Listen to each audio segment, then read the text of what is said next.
This is set 7.1. Here we're going to be simplifying what we call a rational expression. In mathematics, rational means fraction. So we have three factors on, well, the product of three factors on top. This one, and this one. And then we have 3 on the bottom.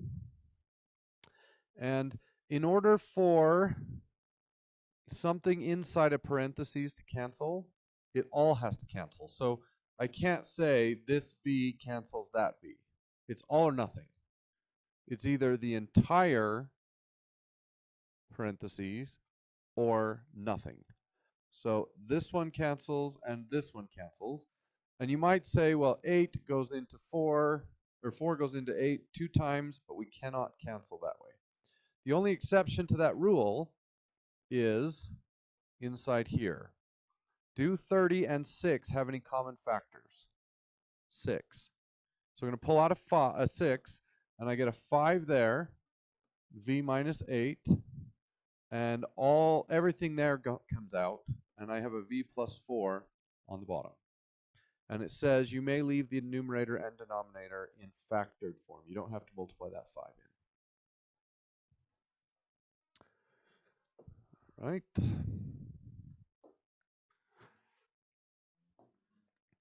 Same idea here. Can I say the x's cancel and the 2's cancel? No. It's all or nothing. So the top is just going to stay x minus 2, but the bottom factors into x plus 2 and x minus 2, and the x minus 2's cancel, leaving a 1 in the numerator, like that.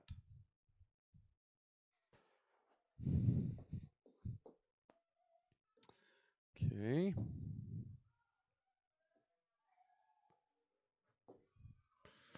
All right, here we need to multiply.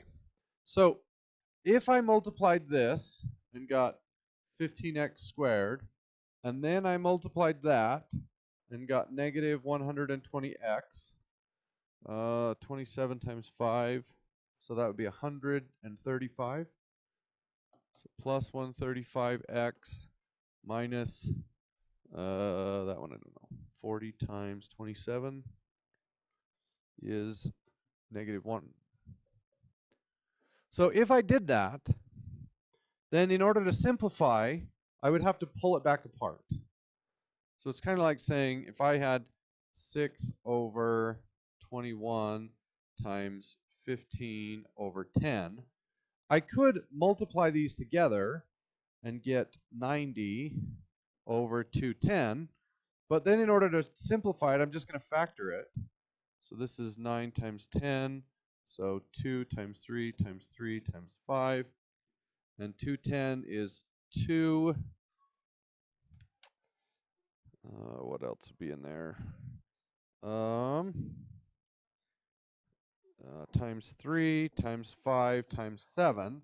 And now I can start canceling. And I end up with 3 over 7. So there's no point in multiplying them together. What you should do is factor all of these. So this is 2 times 3, and this is 3 times 5, and this is 3 times 7, and 2 times 5, and then start canceling. 3 cancels 3, 5 cancels 5, 2 cancels 2, and I'm left with 3 over 7. So doing the same thing with rational expressions, this factors into 3 times x plus 9. Can pull a 5 out of this one, times 5 with an x minus 8 left over, all over. And notice it is 2 different fractions, but because they're multiplied together, I can just treat them as one big long fraction. So x minus 8 does not change, and we can pull a 6 out of this, and we get x plus 9. So the x plus 9's cancel, the x minus 8's cancel, and 3 goes into 6 twice. So the end result is just 5 over 2. Do you want to see another one of those? Yeah? Okay.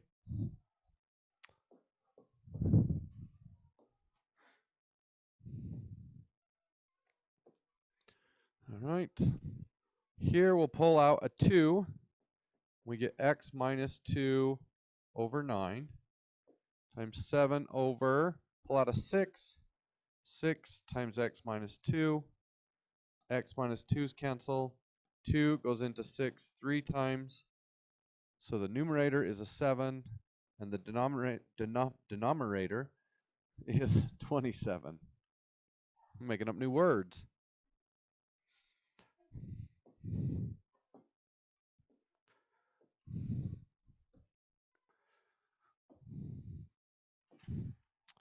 All right.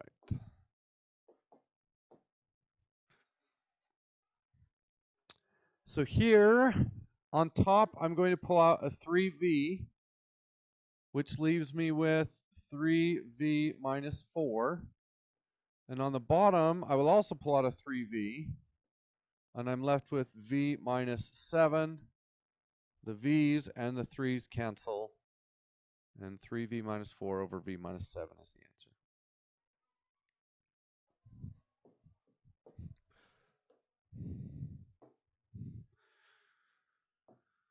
Okay. So these are quadratics. The top is going to be w minus 6 times w plus 1. You guys remember how to do that, right? Two numbers that multiply to be negative 6 and add to be negative 5. Negative 6 plus 1. On the bottom, I will pull out a 4 to start. W squared minus 8w plus 12. And then factoring that even farther, w, two numbers that multiply to be 12 and add to be negative 8 would be negative 6, w, sorry, and negative 2. Okay. W minus 6's cancel. So w plus 1 over 4 times w minus 2. That is the simplified version.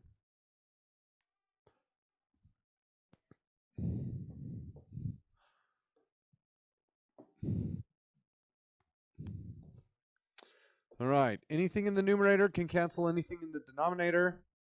So 3 goes into 15 5 times. These two y's will get rid of 2 of those y's. The a's will cancel, and 2 goes into 8 4 times. In the numerator, I'm left with a 4. In the denominator, I have a 5 and a y to the first. Easy enough? No. Nope, you don't need the 1 on that. Okay. This is a big assignment. All right, same thing here. Anything in the numerator can cancel anything in the denominator. So this is x minus 3 and x plus 2. And this one stays x minus 2.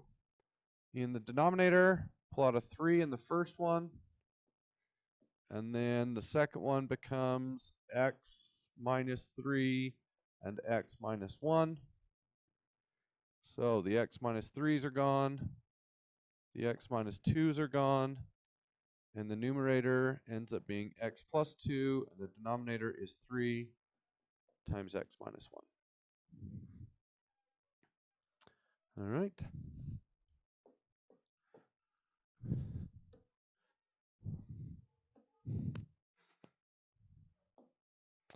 Okay. So here in the numerator, I can't pull out a 2, so I have to do the more complicated factoring. If you were in Christy's class, she teaches it one way. I don't like that way, so I do it this way. Put in the 2x squared and the 10, and then multiply those together, 20x squared. I'm looking for factors of 20x squared that add to 9x. So you might say, well, that wouldn't work. So 4x and 5x. Doesn't matter where I put them. 4x and 5x. And then we look at the top row. What does the top row have in common? 2x. And if I pull out a 2 and an x, I'm left with x plus 2. And then if I pull an x out of this column, then I'm left with plus 5. So the factors of the numerator are x plus 2 times 2x plus 5. Oh, that should not be an x. No, that's right. That's right. Sorry. Okay, and then that is a difference of perfect squares. 2 squared minus 5 squared. 2x minus 5 and 2x plus 5 are the conjugates. So those cancel, and the answer is x plus 2 over 2x minus 5. Do you want to see another one? Good idea. Let's do another one.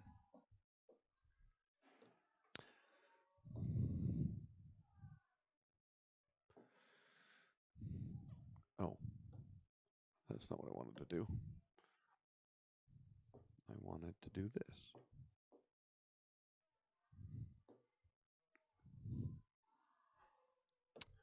All right. The top is 3u minus 7 and 3u plus 7. The denominator, I need to use the box. 3u squared goes in the first one. Negative 21 goes in the last one. Multiply those together. Negative 63u squared. I'm trying to create a 2. So my options are 1 and 63. 2 doesn't work. 3 and 21, that doesn't work. 4, 5, 6, 7. 7 and 9, there it is.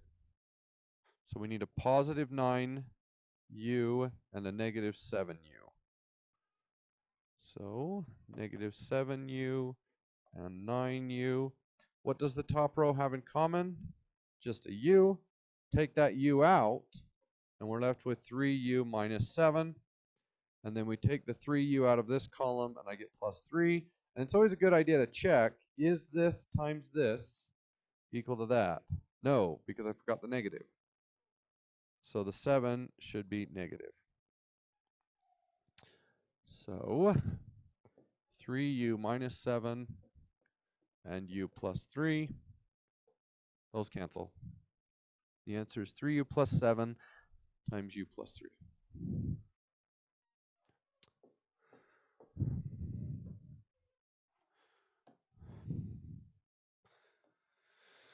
Okay.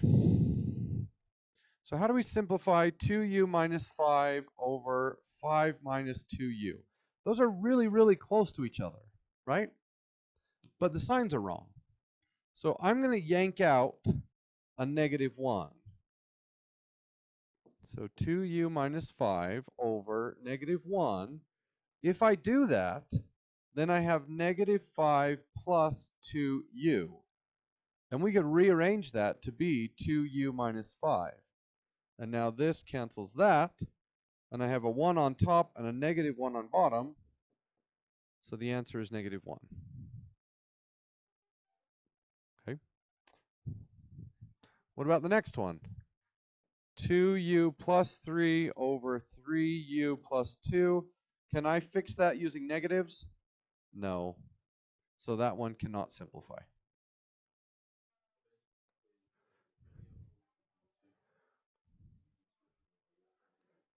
Yeah, so if these are opposite signs and those are opposite signs, then yeah, it would just simplify to be negative 1. Yeah. Good observation.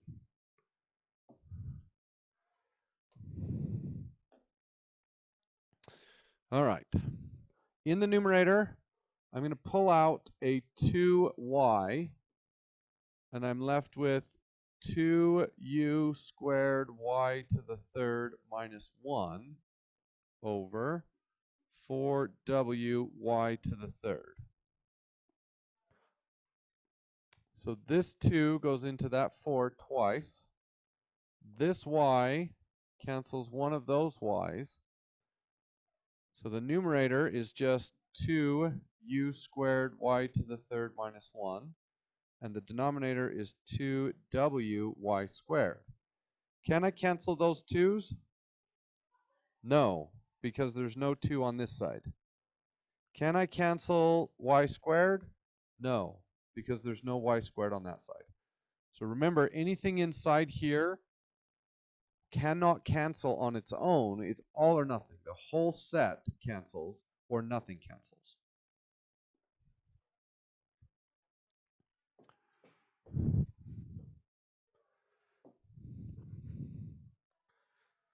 Holy cow. Who wrote this one? All right. 9 goes into each of those. So 3 over 4. And this cancels one of those. So we get x minus 4 to the third. And then 2 of those cancel 2 of these. So 2x minus 5 squared. What's that? No, it's not bad. Don't multiply it all together. That would be a disaster. But it's no different than saying 27x to the fourth y squared over 36x to the, or well, I guess it would be x y to the fourth. So we're treating it just like those parentheses are their own variable.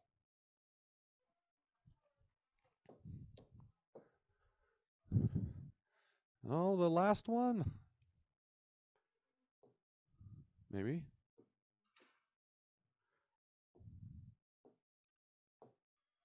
All right. Top v minus 6 and v minus 4. The bottom, let's pull out a 5. So if we pull out a 5, 80 divided by 5 is going to be 16 minus v squared. So 5 times 4 minus v and 4 plus v. Now what?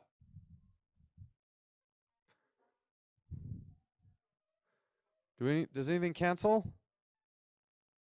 Almost. This one almost cancels that one. So what should we do? Pull out a negative 1. So if I pull a negative 1 out of this, and I'm not going to pull it out of both sets. Just one set is all I need. Okay. So that turns this into negative v plus 4. And now this one cancels that one. So I have negative v minus 6 over 5 times v plus, or 4 plus v. And that negative could go in 3 different places. We could put it here, or we could put it here, or we could put it here.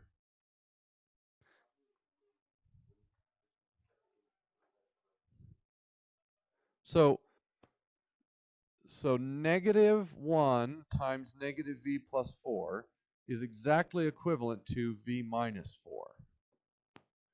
So if I want to switch this to look like that, you could multiply it in. So if we had 2 times 4, that's 8, right? So if this is actually, let's say negative, let me do it differently. So 2 times 9. I could pretend that this is negative 3 times negative 3, right?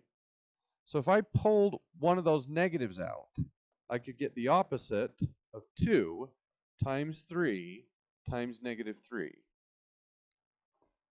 So do you see how that negative only affects one of those numbers, not all of them?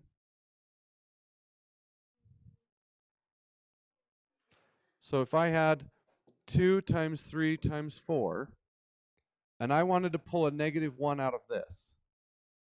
So let's pretend that's negative 1 times negative 4. So if I move this to the front, I get negative 1, and then the 2 didn't change, and the 3 didn't change, but the 4 did change. So these are equivalent. Does that make sense? Could I pull a negative out of the v minus 6? I could, but I don't need to. So if I have negative 2 times 3 times 4 times 5, I can put that negative on any one of those, but not all of them. Well, I guess in this case, because there are 4 of them, I could do all of them. But that negative is really only going to affect one of the 4. Okay. All right. Get to work.